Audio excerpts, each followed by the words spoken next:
ओम जय जय जय नमोस्तु नमोस्तु नमोस्तु नमो रन्तानं नमो सिद्धानं नमो वैरियाणं नमो उच्चायाणं नमो लोये सर्वसां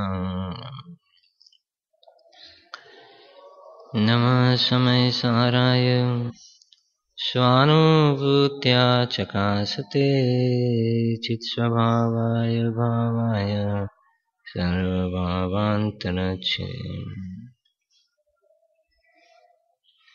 मंगलमय मंगलकरण वीतराग विज्ञान नमो ते विधितया अरहंतादिमहान करि मंगल करू छु महा ग्रंथकरण शुभ काज जेथी मळे समाज सर्व पामे निज पदराम।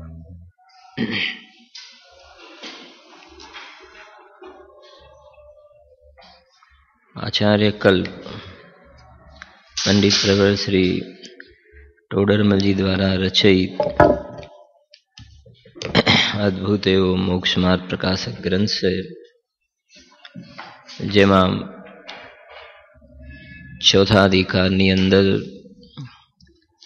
मिथ्या दर्शन ज्ञान चारित्रનું શું સ્વરૂપ છે એમાંથી મિથ્યા દર્શનનું શું સ્વરૂપ ને મિથ્યા દર્શનની પ્રવૃત્તિ। તો ગઈકાલે વાત થઈ હતી મિથ્યા દર્શન સમ્યક દર્શન દર્શન શબ્દનો અર્થ અહીંયા શ્રદ્ધા સામાન્ય અવલોકન એવું નહીં લેવું। આગળ જતા ટોડરમલજીએ લખ્યું છે આમાં પણ લખ્યું છે સામાન્ય અવલોકન તે સંસાર મોક્ષનું કારણ નથી। સમજાય છે? ફરીથી દર્શન શબ્દના એક અર્થ શ્રદ્ધા શ્રદ્ધાનો અર્થ ને આમ જ છે એવો પ્રતીતિ ભાવ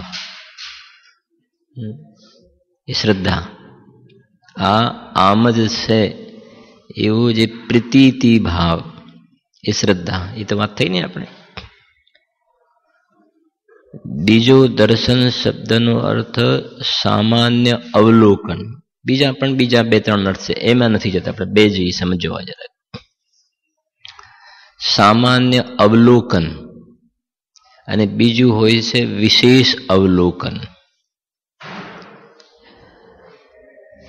આ બે વસ્તુ છે ને એને મેં કોઈ જાતિના ભેદ વગર દેખવું એ સામાન્ય અવલોકન। પછી આ રૂમાલ છે ને આ ઘડિયાળ છે એ ભેદ પડ્યો ને એ વિશેષ અવલોકન। દેખવું અને જાણવું એમાં અંતર છે। દેખવું અને જાણવું જે દર્શન ગુણ છે આત્મામાં જેને સામાન્ય અવલોકન એ દેખવું ભેદ પાડ્યા વિના વિશ્વમાં અનંતાનંત પદાર્થ છે તો ભગવાન એમના અનંત દર્શન વડે દેખે છે અનંત જ્ઞાન વડે જાણે છે। સમજવા જેવો વિષય છે થોડો। તો અનંત દર્શન વડે વિશ્વના સર્વ પદાર્થો એમના દર્શનમાં જે દર્શન ગુણનું પરિણમન છે એમાં દેખાય છે। પણ આ જીવ છે આ અજીવ છે આ આશ્રવ છે આ બંધ છે આ સંવર છે એવું ભેદ પાડીને જે અવલોકન થયું ને એ જ્ઞાનમાં ગયું। એ જ્ઞાનની તાકાત છે વિશેષ અવલોકન। વિશેષ એટલે ભેદ પાડીને જાણે એ જ્ઞાનનું તાકાત છે। સામાન્ય અવલોકનમાં ભેદ પાડીને હું જીવ છું ને આ પૂદગલ છે એ તાકાત દર્શનમાં નથી।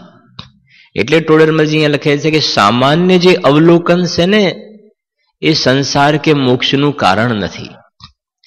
કેમ કે એ તો એનામાં તાકાત જ નથી ને કે હું આત્મા છું ને આ શરીર છે એટલું ડિફરન્સ કરીને એનું સામર્થ્ય નથી ને, એ પ્રકારે એનું નેચર નથી ને. એ તો બધાને ભેદ પડ્યા વગર કોમન, જેમ અહીંયા બધા બેઠેલા છે ભેદ પાડ્યા વિના, અને પછી એ જ્ઞાન સમજવા માટે ભેદ પાડે તો પછી આને આ ખ્યાલ ને, આ દીકરો ને આ દીકરીને, આ મારું ને આ તમારું, એ ક્યારે ભેદ પાડે? તો એ દર્શનમાં તાકાત નથી, સામાન્ય અવલોકનમાં. દર્શનનો અર્થ અહીંયા અત્યારે સામાન્ય અવલોકન છે, એમાં તાકાત નથી આ. એટલે એ સમ્યક દર્શન મિથ્યા દર્શનનું કારણ બની શકે નહીં. ટોડરમલજી આગળ જતા લખ્યું છે કે એ જે સામાન્ય અવલોકન તો મિથ્યા દ્રષ્ટિ અને સમ્યક દ્રષ્ટિને પણ સરખું હોય છે. જો એ બતાવું તમને.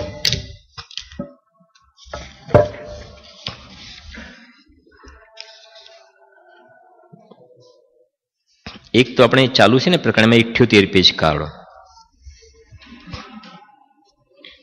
78. એમાં નીચેથી ત્રીજો પેરેગ્રાફ છે ને 5 લીટીનો, બરાબર? એ 5 લીટી વાંચું છું, જુઓ ને. અહીં શ્રદ્ધાનનું જ નામ દર્શન છે, મળી ગયું ને? જો કે દર્શન શબ્દનો અર્થ સામાન્ય અવલોકન થાય છે, તો પણ અહીં પ્રકરણ અનુસાર એ જ ધાતુનો અર્થ શ્રદ્ધાન સમજવો. અહીંયા દર્શનનો અર્થ શું સમજવો? શ્રદ્ધાન, બરાબર છે? અને જરા સમજજો, જીવમાં, હવે તમે જવાબ આપજો, અહીંયા દર્શન શબ્દનો અર્થ શું સમજવો? શ્રદ્ધાન. હવે જીવની શક્તિઓ બોલું છું હું થોડીક. જીવત્વ શક્તિ, ચિતિ શક્તિ, દશી શક્તિ, જ્ઞાન શક્તિ, બરાબર છે ને? એમાં જે દશી શક્તિ છે ને, દશી શક્તિ, એનો અર્થ શું થશે? દશીનો અર્થ એ સામાન્ય અવલોકન ત્યાં, અને દશી શક્તિ પછી છે જ્ઞાન શક્તિ, તો એ વિશેષ અવલોકન. તો દશી શક્તિમાં શ્રદ્ધા નહીં લેવો દર્શનનો અર્થ, ત્યાં સામાન્ય અવલોકન. ઘણા બધા અર્થ છે, મતલબ ઘણી રીતે એનો, જેને અનાકાર ઉપયોગમય દશી શક્તિ. અનાકાર એટલે શું? ભેદ નહીં પાડે, એનું નામ અનાકાર. અને જ્ઞાન શક્તિને સાકાર ઉપયોગમય કહી, સાકાર અને ભેદ પાડીને જે જાણે છે એ સાકાર. દર્શન નિરાકાર, જ્ઞાન સાકાર. આ બીજો થોડોક અર્થ આવ્યો પાછો. દર્શન થોડો સવારનો સમય છે ને, દર્શન સાકાર, દર્શન નિરાકાર, જ્ઞાન સાકાર. તો નિરાકારનો અર્થ દર્શન ગુણનો કોઈ આકાર નથી એવું નહીં કે તમે ક્યાંથી ક્યાં લઈ જાઓ છો. દર્શન ગુણની જે પર્યાય થઈ ને, તો આત્માનો જેવો આકાર છે એવો પણ દર્શનનો આકાર તો ખરો, પ્રતિશત્વ ગુણના કારણે એ આકાર અલગ. અને અહીંયા જે આકાર અને નિરાકારની વાત ચાલે છે ને, એ ભેદ પાડીને જાણવું ન જાણવું એના અર્થમાં આકાર અનાકારની વાત છે. તો જ્ઞાન ભેદ પાડીને ગ્રહણ કરે છે એટલે સાકાર, અને દર્શન ભેદ પાડતું નથી માટે અનાકાર. અનાકારનો અર્થ કોઈ એનો આકાર છે જ નહીં દર્શન ગુણનો, એવો અર્થ નહીં સમજો. કેમ કે ગુણ તો દ્રવ્યના સંપૂર્ણ ભાગમાં વ્યાપે છે, તો દ્રવ્યનો જેવો આકાર હશે ને એવો જ દર્શન ગુણનો આકાર તો ખરો, પણ એને અનાકાર એટલા માટે કહ્યો કે ભેદ પાડીને એ દેખશે નહીં, એટલા માટે અનાકાર છે. બરાબર? જીવો ભાઈ. જો કે દર્શન શબ્દનો અર્થ સામાન્ય અવલોકન થાય છે, તો પણ અહીં પ્રકરણ અનુસાર એ જ ધાતુનો અર્થ શ્રદ્ધાન સમજો. અહીંયા સમ્યક દર્શન, તો દર્શનનો અર્થ શ્રદ્ધા, સમ્યક શ્રદ્ધા. મિથ્યા દર્શન, મિથ્યા શ્રદ્ધા, બરાબર? અને શ્રદ્ધાનો અર્થ શું કર્યો? આ આમ જ છે. શું કહ્યું હતું રાજુભાઈ? વાંચો, ઉપર લખ્યું છે ને, ઉપરના પેરેગ્રાફમાં છેલ્લી લાઈન, ઉપરના પેરેગ્રાફમાં, આ આમ જ છે એવા પ્રતીતિ ભાવનું નામ શ્રદ્ધાન. આ 3-4 બિંદુઓ તમે યાદ રાખજો, બહુ કામમાં લાગશે બધી જગ્યાએ. આમ જ છે એવો પ્રતીતિ ભાવ, એનું નામ શ્રદ્ધાન. બરાબર. અને જે પેલું દર્શનમાં સામાન્ય અવલોકનની વાત છે ને, ત્યાં આમ જ છે એવો પ્રતીતિ ભાવ એ નહીં, કેમ કે શ્રદ્ધા અલગ છે. બરાબર. દર્શન શબ્દનો શ્રદ્ધા કરો તો આમ જ છે એવો પ્રતીતિ ભાવ. બરાબર. જુઓ હવે વાંચ્યું છે નીચે. અને શ્રી સર્વાસિદ્ધિ સૂત્રની ટીકામાં પણ એમ જ કહ્યું છે. હવે જુઓ, કારણ કે સામાન્ય અવલોકન કાંઈ સંસાર મોક્ષનું કારણ થાય નહીં. જોયું ને, લખ્યું છે ને પંડિતજીએ.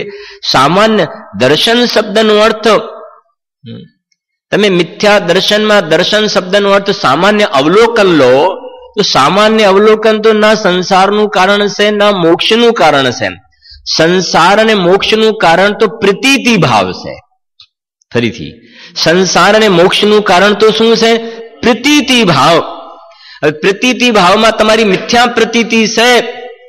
પ્રતીતિ આમ જ છે, હું દેહ વાળો જ છું, આ મકાન મારું જ છે, હું મનુષ્ય જ છું, એવો જે પ્રતીતિ ભાવ એ સંસારનું કારણ છે. અને હું અનાદિ અનંત અખંડ જ્ઞાયક ભાવ છું, દેહ મરે પણ હું નથી મરતો, તો એવો જે પ્રતીતિ ભાવ એ મુક્તિનું કારણ છે. સમજાય છે? એમાં સામાન્ય અવલોકનનો ક્યાં પ્રશ્ન આવ્યો? તો પ્રતીતિ ભાવ જે છે સંસાર મોક્ષનું કારણ છે. સમજાય છે? સામાન્ય અવલોકન સંસાર મોક્ષનું કારણ નથી. જો સામાન્ય અવલોકન કઈ સંસાર મોક્ષનું કારણ થાય નહીં, પણ શું લખ્યું છે પછી? શ્રદ્ધાન જ સંસાર મોક્ષનું કારણ છે.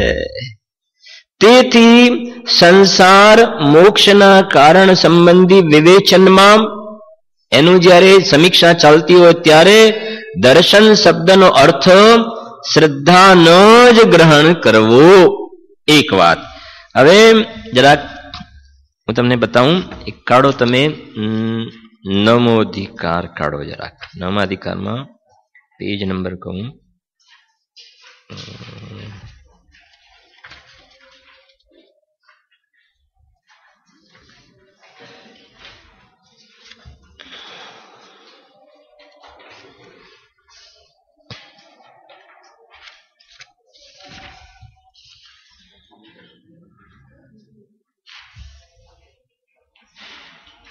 Page number 322.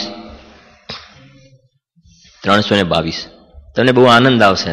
જુઓ, એકદમ ક્લિયર થઈ જશે ચેપ્ટર. 322 નિખિલભાઈ.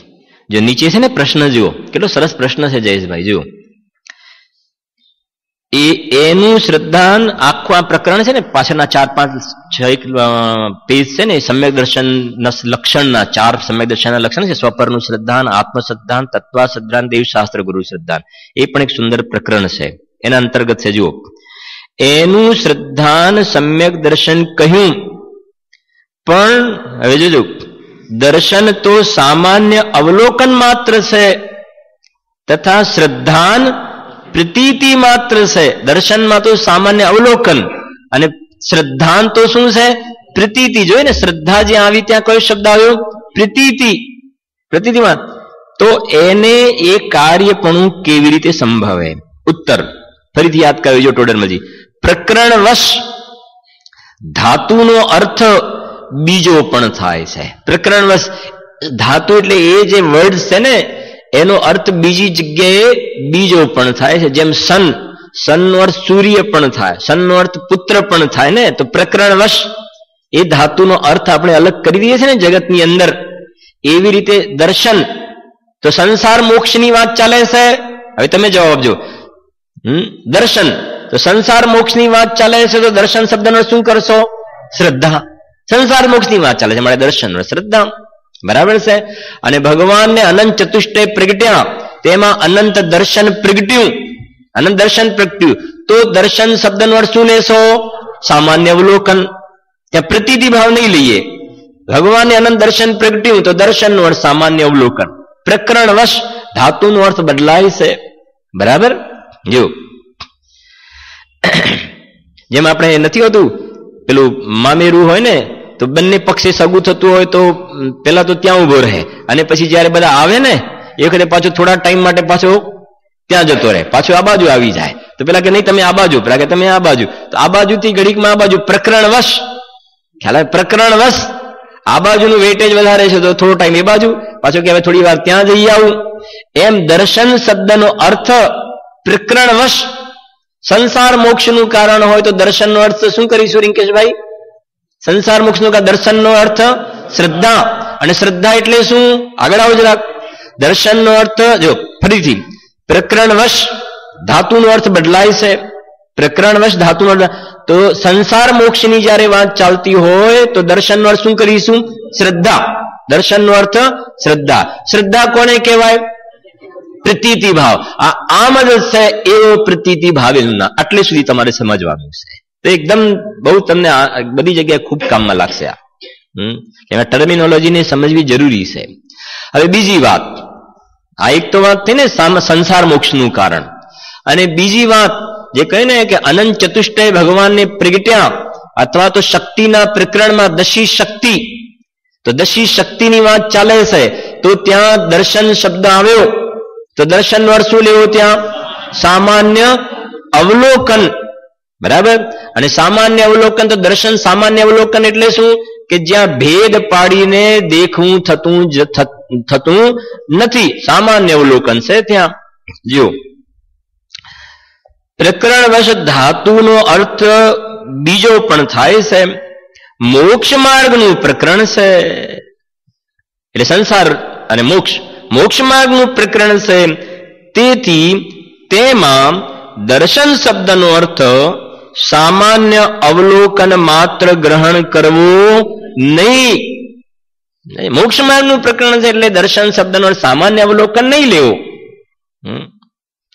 કારણ કે ચક્ષુ અચક્ષુ દર્શન વડે સામાન્ય અવલોકન તો સમ્યક દ્રષ્ટિ અને મિથ્યા દ્રષ્ટિને સમાન હોય છે. ધન્ય છે ને ટોડરમલજીની એક લાઈનો તો જુઓ લખી છે. હા, કેમ? દર્શન શબ્દનો અર્થ દેખો ને, સામાન્ય અવલોકન જે છે એ તો સમ્યક દ્રષ્ટિ અને મિથ્યા દ્રષ્ટિને કેવું હોય છે? સમાન હોય છે. ચક્ષુ અચક્ષુ દર્શન વડે લખ્યું ને, કારણ કે ચક્ષુ અચક્ષુ દર્શન વડે સામાન્ય અવલોકન, એટલો તો ખ્યાલ છે ને. ચક્ષુ દર્શન વડે સામાન્ય અવલોકન એટલે શું? કે ચક્ષુ વડે સામેવાળા પદાર્થનું જે જ્ઞાન થયું ને, ચક્ષુ ઇન્દ્રિય નિમિત્ત બની. જ્ઞાનમાં ચક્ષુ ઇન્દ્રિય શું બની? નિમિત્ત. કે આ ભાઈ છે, કે ધવલભાઈ છે, તો એવું જે જ્ઞાન થયું અવગ્ર ઈહા અવાય ધારણા, મતિ જ્ઞાનના જે 4 ભેદ કહ્યા, અવગ્ર પછી ઈહા પછી અવાય ને ધારણા. તો અવગ્ર થવું એ પહેલા મતિ જ્ઞાનનો જે પહેલો ભેદ સ્ટાર્ટ થયો એ પહેલા સામાન્ય અવલોકન, ચક્ષુ જેમાં નિમિત્ત છે એવું સામાન્ય અવલોકન એ ચક્ષુ દર્શન. હવે પછી શું લખ્યું છે? ચક્ષુ ને પછી શું લખ્યું છે? અચક્ષુ દર્શન એટલે શું? હા, અચક્ષુ એટલે ચક્ષુને છોડીને કાન વડે શબ્દનું જે જ્ઞાન થયું, અવગ્રહ ઈહા ધારણા. તો અવગ્રહના પહેલા, એ જ્ઞાન થવા પહેલા જે સામાન્યનો પ્રતિભાસ થયો, ખ્યાલ આવે છે કે નહીં? એ અચક્ષુ દર્શન. માને એને બીજી રીતે કહે ને, જેમાં ચક્ષુ દર્શન કહ્યું એમ પેલું કર્ણ દર્શન. સમજાય છે કે નહીં? કેમ કે ચારેનું એક કોમન નામ આપી દીધું અચક્ષુ. તો અહીંયા જે પેલું લખ્યું ચક્ષુ દર્શન, અને ચક્ષુ ઇન્દ્રિય જે સામાન્ય અવલોકનમાં નિમિત્ત, એમ કર્ણ ઇન્દ્રિય સામાન્ય પ્રતિભાસમાં નિમિત્ત. તો કર્ણ દર્શન, પછી આ ગ્રાણ દર્શન, જીહવા દર્શન, સામાન્ય અવલોકન એનાથી જે થવું. સમજ પડે સાહેબ? તો જો, કારણ કે ચક્ષુ અચક્ષુ દર્શન વડે સામાન્ય અવલોકન તો સમ્યક દ્રષ્ટિ અને મિથ્યા દ્રષ્ટિને સમાન હોય. સમ્યક દર્શન થયા પછી એમાં કોઈ ભેદ નથી પડતો. સમ્યક દર્શન મિથ્યા દર્શન સાથે એનું રિલેશન નથી. જો તમને એક વાત કહું એટલા માટે, સમ્યક દર્શનના જે લક્ષણો બતાવે ને, સમ્યક દર્શન પ્રાપ્તિ જ્યારે થાય છે એના જે કારણો બતાવ્યા છે, જે 5-7 જે કારણ છે, એમાં એક તો લખ્યું ને કે ભાઈ પર્યાપ્ત હોવું જોઈએ, સંજ્ઞી હોવું જોઈએ, પંચેન્દ્રિય સંજ્ઞી હોવું જોઈએ, મન હોવું જોઈએ, સંજ્ઞીમાં મન આવી ગયું. પછી એની અંદર લખ્યું છે કે જાગ્રત અવસ્થા લખી છે, ઊંઘમાં નહીં થાય, જાગ્રત અવસ્થા. અને પછી દર્શનોપયોગ ને જ્ઞાનોપયોગની અંદર જ્ઞાનોપયોગમાં થાય છે ને દીપકભાઈ? જ્ઞાનોપયોગ લખ્યું છે, દર્શનોપયોગમાં નથી લખ્યું. દર્શનોપયોગમાં એવી તાકાત નથી જે જ્ઞાનોપયોગમાં તાકાત છે. એ દર્શનોપયોગ એટલું નબળું છે ને, જ્ઞાનોપયોગમાં એ તાકાત છે. એટલે જાગ્રત અવસ્થામાં ને પછી કયો ઉપયોગ લખ્યો છે? જ્ઞાનોપયોગ. અને બીજી વાત, જ્ઞાનમાં સમ્યક જ્ઞાન ને મિથ્યા જ્ઞાન એવા ભેદ પડ્યા. સમ્યક જ્ઞાન મિથ્યા જ્ઞાન. શ્રદ્ધામાં સમ્યક દર્શન મિથ્યા દર્શન ભેદ પડ્યા. ચારિત્રમાં સમ્યક ચારિત્ર મિથ્યા ચારિત્ર ભેદ પડ્યા. તો જ્ઞાનમાં જે બે કહ્યા ને ઉપયોગના બે ભેદ, દર્શનોપયોગ અને જ્ઞાનોપયોગ. ફરી સાંભળજો, ઉપયોગના બે ભેદ, દર્શનોપયોગ, જ્ઞાનોપયોગ. જ્ઞાનોપયોગની અંદર 8 ભેદ પાડ્યા. કેટલા ભેદ પાડ્યા જ્ઞાનોપયોગના? 8.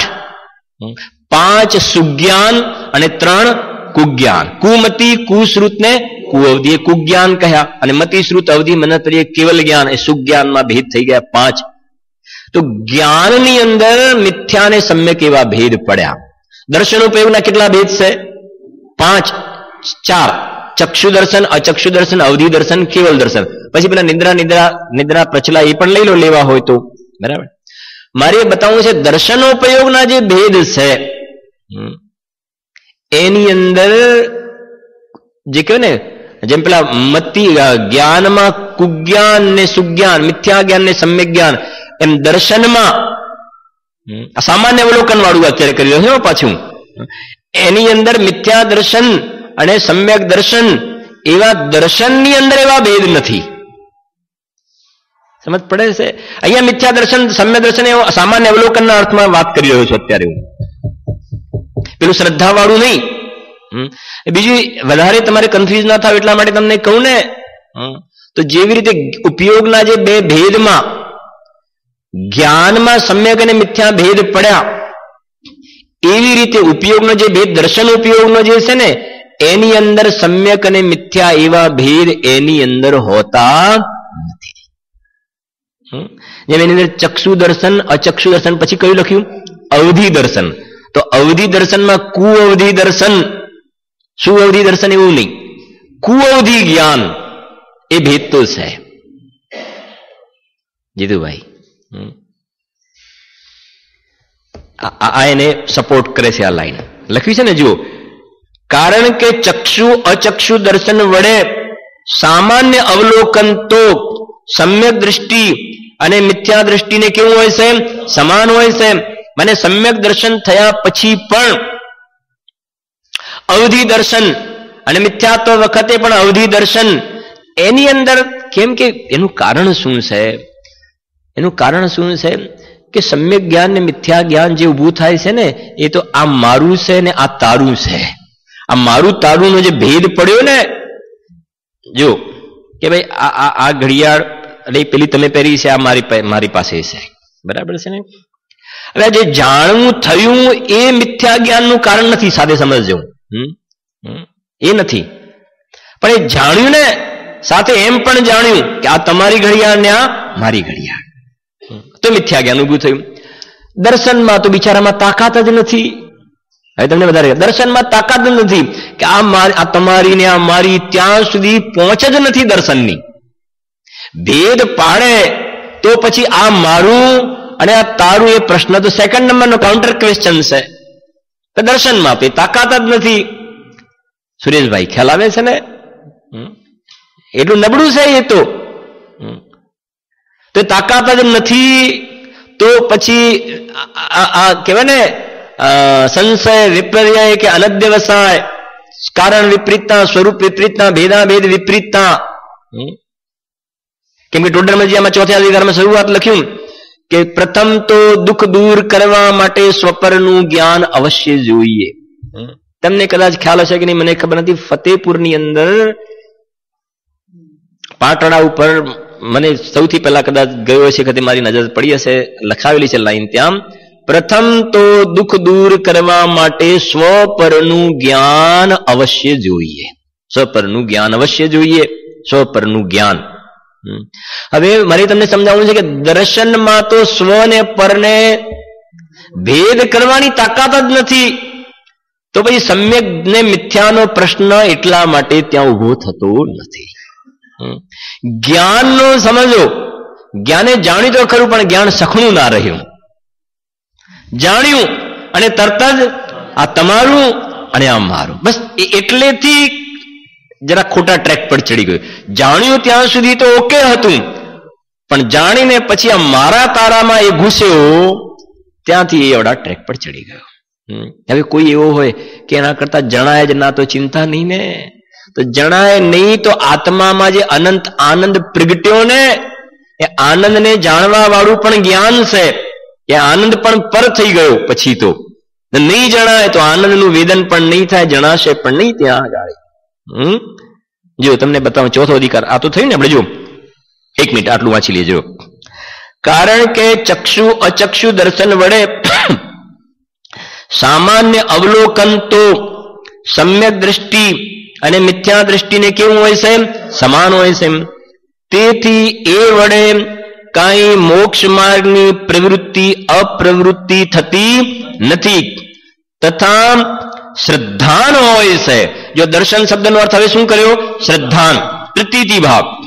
તથા શ્રદ્ધાન હોય છે તે કોને હોય છે? સમ્યક દ્રષ્ટિને જ હોય છે. અને એ વડે મોક્ષ માર્ગની પ્રવૃત્તિ થાય છે. માટે દર્શન શબ્દનો અર્થ પણ અહીં શ્રદ્ધાન માત્ર જ ગ્રહણ કરવો. સોગાનીજી સાહેબના શબ્દોમાં કહીએ તો જ્યારે એક ઘરની વાત ચાલતી હોય ત્યારે વચ્ચે બીજી ટાંગ લગાવવી નહીં. સમજાય છે? કાઢો જરા ચોથો અધિકાર.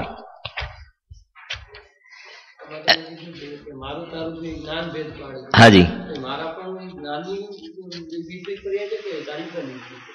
નહીં મારું તારું જે છે ને એ જાણવાનું તો જ્ઞાનમાં કામ થાય છે, બાકીના બધા ગુણો તો આંધળા છે. એ કોલાહલ જે છે ને ઉહા પોહી બધી મહેનત જ્ઞાન કરે છે. હવે ચારિત્રને હમણાં બાજુમાં મૂકો. એ જ્ઞાનમાં સમ્યકપણું ને મિથ્યાપણું જે ઊભું થાય છે ને એ શ્રદ્ધા કારણે.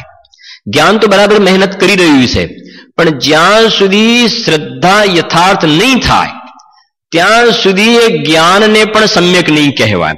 જ્ઞાન બરાબર મહેનત કરી રહ્યું છે, એ વખતે શ્રદ્ધામાં પણ કાલે સાંજે દ્રષ્ટાંત આપ્યું ને, પથરી વાળું દ્રષ્ટાંત આપ્યું હતું ને, તો એ કહે છે જ્ઞાન જે અંદરમાં તત્વ વિચાર, જ્ઞાનમાં તત્વ વિચાર ચાલી રહ્યો છે, તો તત્વ વિચાર ચાલે છે એના કારણે, તો તત્વ વિચારના કારણે બહારમાં દર્શન મોહ કર્મ છે એ ઢીલું પડી રહે છે. પણ હવે એ દર્શન મોહ કર્મનો અનુભાગ ઢીલો પડતો જાય પડતો જાય પડતો જાય, કેમ કે તત્વ વિચાર કરે છે. એ વખતે જે ટોડરમાં જે રહસ્યપૂર્ણ ચિઠ્ઠીમાં લખ્યું સવિકલ્પથી નિર્વિકલ્પના વિધાનમાં, જ્યારે સવિકલ્પમાંથી નિર્વિકલ્પ જ્યારે અનુભૂતિ થાય છે એ વખતે આત્માના સર્વ પરિણામો સ્વરૂપ વિશે એકાગ્ર થાય છે. સમજો આખું લોજિક. સર્વ પરિણામો સ્વરૂપ વિશે એકાગ્ર થાય છે. બધાય આમ જતા હતા ને, બધા પરિણામ એ આમ જાય છે. તો હવે પ્રક્રિયા શેમાં? મેઇન પ્રોસીજર કોણ કરી રહ્યું છે? જ્ઞાન. મહેનત જ્ઞાન કરી રહ્યું છે. જ્ઞાન મહેનત કરી રહ્યું છે ને અંદરમાં આવવા માટેનું. એ વખતે બાકીના ગુણોની અંદર પણ એ સાથે સાથે એની અંદર પણ વિશુદ્ધતા વધતી જાય છે. એવું નથી કે જ્ઞાન પ્રક્રિયા કરે છે ને બાકીના આઈડલ પડી રહ્યા છે એમને. એની અંદર પ્રોસીજર ચાલુ છે, બધી પ્રક્રિયા ચાલુ છે. હવે એક સ્થિતિ એવી છે કે જ્ઞાન અંતર સન્મુખ થવાની પ્રક્રિયા કરી રહ્યું છે, એ સાથે શ્રદ્ધા જે કોઈ દર્શન મોહનો અનુભાગ પણ પાતળો પડે છે, તો શ્રદ્ધામાં પણ વિશુદ્ધતા વધતી જાય છે. વિશુદ્ધતા વધતી જાય છે, વધતી. એક સ્થિતિ એવી આવે છે કે આજે પ્રતીતિ ભાવ, હું અનાદિ અનંત અખંડ જ્ઞાયક ભાવ છું, એવી જે સમય પ્રતીતિ થઈ, પ્રતીતિ થઈ ને એ સમ્યક દર્શન થયું, એ જ વખતે જે પેલું જ્ઞાન હતું ને એ જ્ઞાનને સમ્યક જ્ઞાનનો સિક્કો વાગી જાય છે. એને સિક્કો ત્યારે વાગ્યો, જેમ આપણે નથી ખરડો કાયદો ક્યારે બને ખ્યાલ ને, પાર્લામેન્ટની અંદર કે કેટલા વર્ષે મેરેજ થવા જોઈએ, 18 વર્ષે કે 20 વર્ષે, એ બધું ડિસિઝન ત્યાં બધો ડિસ્કશન ચાલે ને. અને રાષ્ટ્રપતિ પછી એના પર શું કરે છે? મોહર મારે છે ત્યાં સુધી કાયદો નહીં બને. પણ એ બધી પ્રક્રિયા તો પેલા ક્યાં ચાલે છે? પાર્લામેન્ટની અંદર આમ આમ આમ એમ જ્ઞાનની અંદર પેલા બધા નિર્ણય ચાલે છે. હે ઉપાધિ, આશ્રય કરવા યોગ્ય, છોડવા યોગ્ય, એ જ્ઞાનમાં ચાલે છે. અને છેલ્લે શ્રદ્ધા શું કરે છે? મોહર મારે છે. એ વખતે જ્ઞાન પણ સમ્યક જ્ઞાન થઈ ગયું. આમાં ચોથા અધિકારમાં ખૂબ લખી છે એક વાતો. બંને થયું તો યુગપત જ. સમ્યક દર્શન અને જ્ઞાન બંને થયા તો એક જ સમયમાં, છતાં પણ કારણ કાર્ય પણ કહેવાય છે કે સમ્યક દર્શન કારણ અને સમ્યક જ્ઞાન એ કાર્ય. જો આમાં લખ્યું છે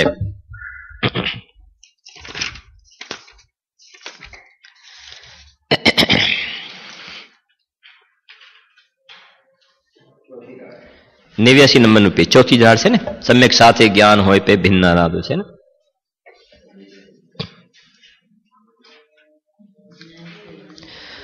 પ્રશ્ન છે ને 89 પેજ ઉપર, જ્ઞાન શ્રદ્ધાંતો યુગપત હોય છે, સાથે જ હોય છે, તો તેમાં કારણ કાર્યપણું કેવી રીતે કહો છો?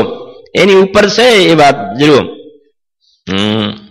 કેમ કે ઘણી જગ્યાએ જો એની આગળનો પણ પ્રશ્ન જુઓ, જો જ્ઞાન થયા પછી શ્રદ્ધાંત થાય છે, મળ્યું?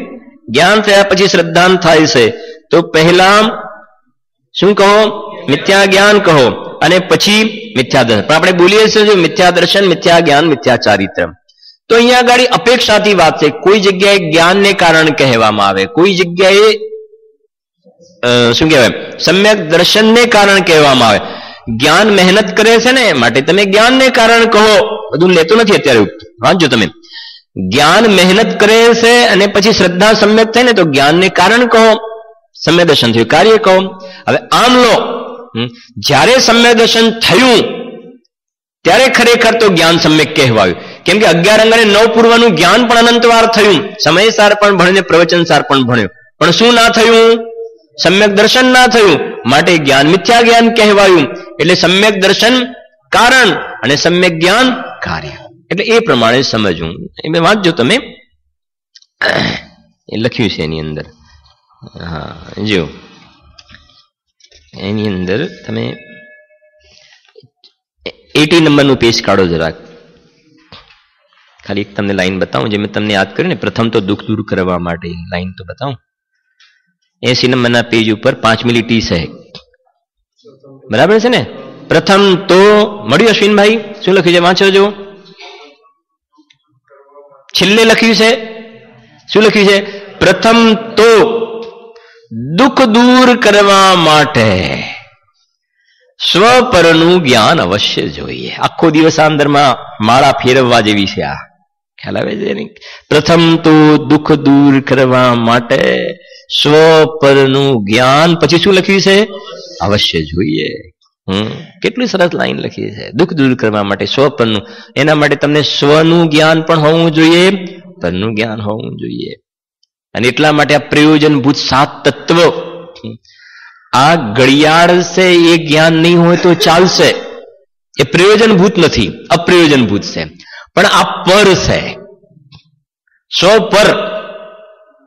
ફરીથી, આ ઘડિયાળ છે એ જ્ઞાન નહીં હોય તો ચાલશે, પણ અજીવ છે એ જ્ઞાન. 7 તત્વમાં જીવ અજીવ, આ ઘડિયાળ નથી બોલ્યા ત્યાં.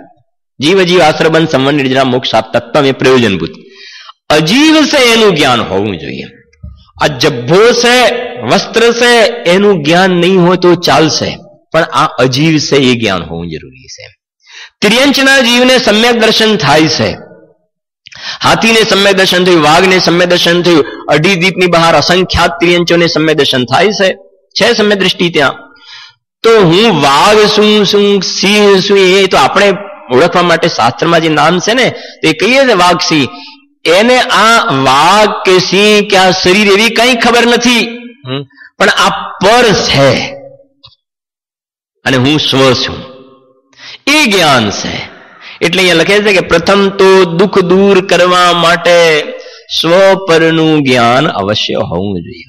અને ગુરુદેવ શ્રીનો આપણા ઉપર અનંત અનંત ઉપકાર એ છે કે એમને સ્વનું યથાર્થ જ્ઞાન કરાવ્યું, કે પરિણામ માત્રથી ભિન્ન જે ત્રિકાલી ધ્રુવ જે જ્ઞાયક ભાવ, अनादि अनंत स्पष्ट प्रकाशमान ज्योति जैसे निर्मल विज्ञान घन जे जीव राजा विराजमान से ये स्व एक कोर राम અને બીજી કોર ગામ. હું એ જ્ઞાયક ભાવ તે સ્વ અને બાકી બધું પર, બાકી બધું પર ના ખાતા. જે છડાળામાં લખ્યું परद्रव्यन ते भिन्न आप में रुचि सम्यक्त्व भला है आप रूप को जान पनासो सम्यक ज्ञान कला है. तो परद्रव्यन ते भिन्न आप में रुचि લો મને તો ફાવતું નથી કેમ કે આજે ઓફિસે જવાનું અને કોઈનો ફોન આવે એટલા માટે કોઈ દિવસ લાવતો નથી. આજે કારણ હતું. હા મેં કદાચ કર્યું પણ હશે પણ નહીં થયું હોય, ખ્યાલ નહીં હોય, આવડતું નથી ને બહુ. જો સાંભળો જરાક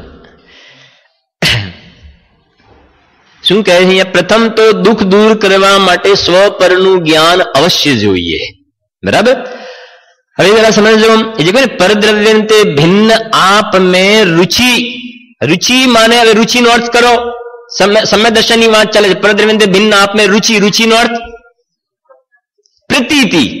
रुचि એટલે શ્રદ્ધાની વાત ચાલે છે ને તો પ્રતીતિ આમ જ છે એવો જ પ્રતીતિ ભાવ એનું નામ રુચિ. અહીંયા જે સ્થૂળ રુચિની વાત છે એ રુચિ લઈ લેવું. અહીંયા ગાડી રુચિનો અર્થ પ્રતીતિ લેવું. પ્રતીતિ માને શ્રદ્ધા સાથે રિલેટેડ. બરાબર. 5 મિનિટ છે આપણી પાસે. હવે અહીંયા આવો. મિથ્યા દર્શનની પ્રવૃત્તિ 81 પેજ.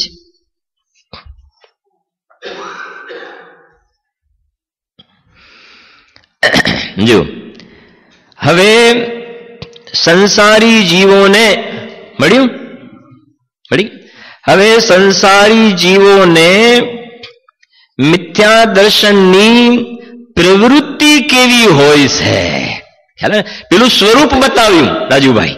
પેલું તો મિથ્યા દર્શનનું સ્વરૂપ કે આમ જ છે એવી ઊંધી પ્રતીતિ. કાલે સાંજે બોલાવ્યું હતું ને એક શબ્દ શ્રદ્ધા માટે, સમ્યક દર્શન માટે. કયો અભિપ્રાય બોલ્યા હતા ને છેલ્લે? કયો અભિપ્રાય?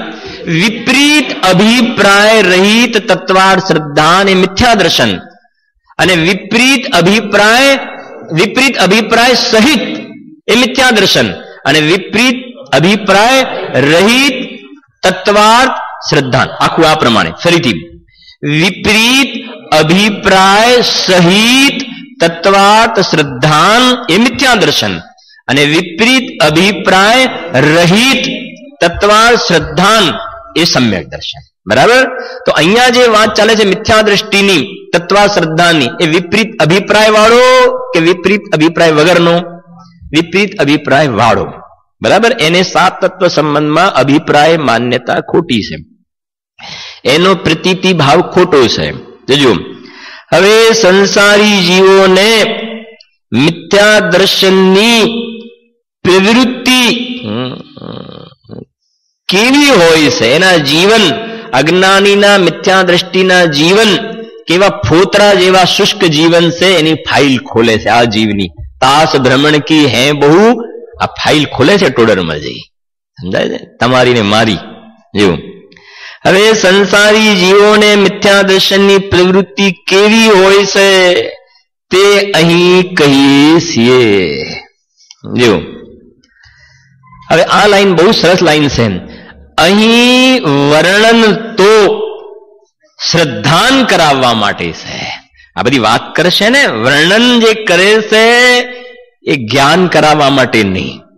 શેના માટે? શ્રદ્ધાન કરાવવા માટે. જોજો, સાંભળજો પૂરું. અહીં વર્ણન તો શ્રદ્ધાન કરાવવા માટે છે, પણ જાણે તો શ્રદ્ધાન કરે.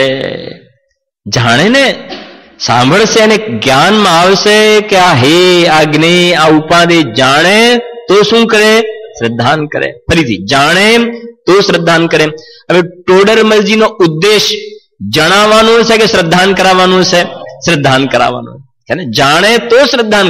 એટલે અમે જણાવ્યા. હવે આ શું થયું કે આ થોડું વાંચી લીધું, જાણી લીધું, આવડી ગયું.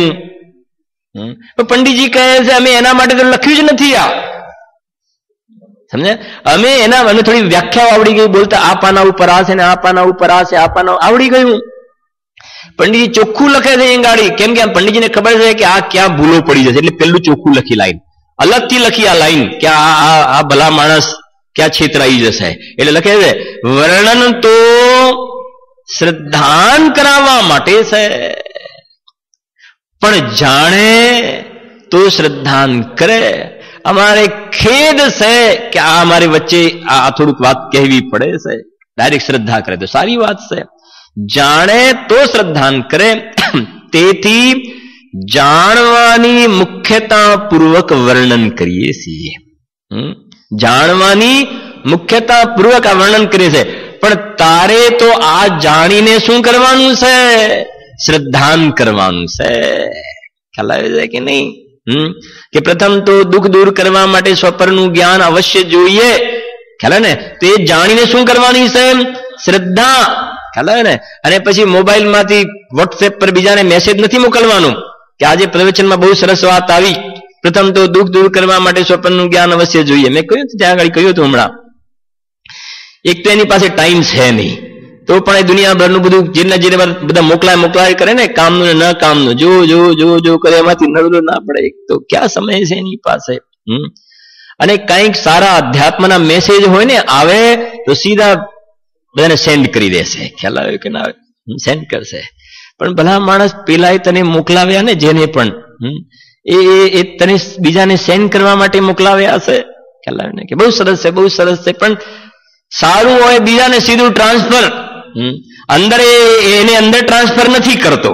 ખ્યાલ આવ્યો કે મળી ગયા મેસેજ, મળી ગયા. તું અંદર મળ્યો કે ના મળ્યો તો નક્કી કર. કેવી વાત છે. જો કેટલી સરસ લાઈન લખી છે. વર્ણન તો શ્રદ્ધાન કરાવવા માટે છે, પણ જાણે તો શ્રદ્ધા એટલે પ્રતીતિ કરવા માટે. એવું આમ જ છે, પ્રતીતિ કરવા માટે. તેથી જાણવાની મુખ્યતા પૂર્વક વર્ણન કરીએ છીએ. એની અંદર સૌથી પહેલા નંબરમાં જીવ અજીવ તત્વની સંબંધી અયથાર્થ શ્રદ્ધાન. પછી એ પૂરું થાય પછી શેનું છે? આશ્રવ, પછી બંધ, પછી સંવર, પછી નિર્જણા, પછી છે મોક્ષ, પછી શું છે? પુણ્ય પાપ અલગથી લખ્યા 9 પદાર્થ. પછી આવ્યું કોનું સ્વરૂપ? પછી પ્રકરણ બદલાયું, મિથ્યા જ્ઞાન. પછી એ પૂરું થશે, આવશે પછી મિથ્યા ચારિત્રનું. સમજાય છે ને? ટોડરમલજી અહીંયા જીવ અજીવ તત્વની ભૂલ લખી છે.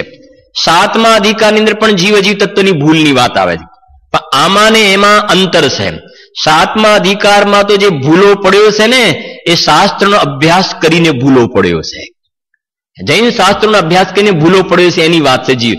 અને આ જે છે એ બધા જીવો માટે લાગુ પડે છે. એકેન્દ્રિય, બે ઇન્દ્રિય, અજ્ઞાની, જ્ઞાની, સોરી જ્ઞાનીનો તો પ્રશ્ન નથી, મતલબ એ તો અજ્ઞાનીમાંથી જ્ઞાની થયા એના માટેની વાત છે.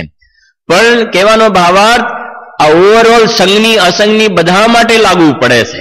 અગ્રહિતની વાત મુખ્ય રૂપથી કરીએ તો અગ્રહિતની, પેલો તો શાસ્ત્ર ભણી અને ભૂલો પડ્યો છે એની વાત ચાલે છે. બરાબર છે? તો એ બંને વચ્ચેનું અંતર છે, એની ચર્ચા આપણે સાંજના વ્યાખ્યાનમાં કરીશું. પહેલી જ લાઈન ખાલી વાંચ્યું છું, જીવ અજીવ તત્વની ભૂલની. અનાદિકાલથી જીવ છે તે કર્મ નિમિત્ત વડે અનેક પર્યાય ધારણ કરે છે. ત્યાં પૂર્વ પર્યાયને છોડી નવીન પર્યાય ધારણ કરે છે, તથા તે પર્યાય એક તો પોતે આત્મા તથા અનંત પુદ્ગલ પરમાણુમય શરીર, એ બંનેના એક પિંડ બંધાન રૂપ છે. તેમાં આ જીવને આ હું છું એવી અહમ બુદ્ધિ થાય છે. પ્રતીતિ ભાવ આ આમ જ છે, આ હું છું એવો પ્રતીતિ ભાવ. વળી પોતે જીવ છે તેનો સ્વભાવ તો જ્ઞાનાદિક છે, અને વિભાવ ક્રોધાદિક છે, તથા પુદ્ગલ પરમાણુનો સ્વભાવ વર્ણ ગંધ રસ સ્પર્શાદિક છે. એ સર્વને પોતાનું સ્વરૂપ માને છે, ખીચડો કરે છે માન્યતામાં. એની વાત આપણે સાદના વ્યાખ્યાનમાં કરીશું. બહુ સુંદર મજાનું પ્રકરણ છે. ટોડરમલજીએ સમજો કે આપણને જાતે ખબર ના પડતી હોય ને, તો પંડિતજી આપણને ખબર પાડી છે કે તું આવા ખોટા જીવન જીવે છે.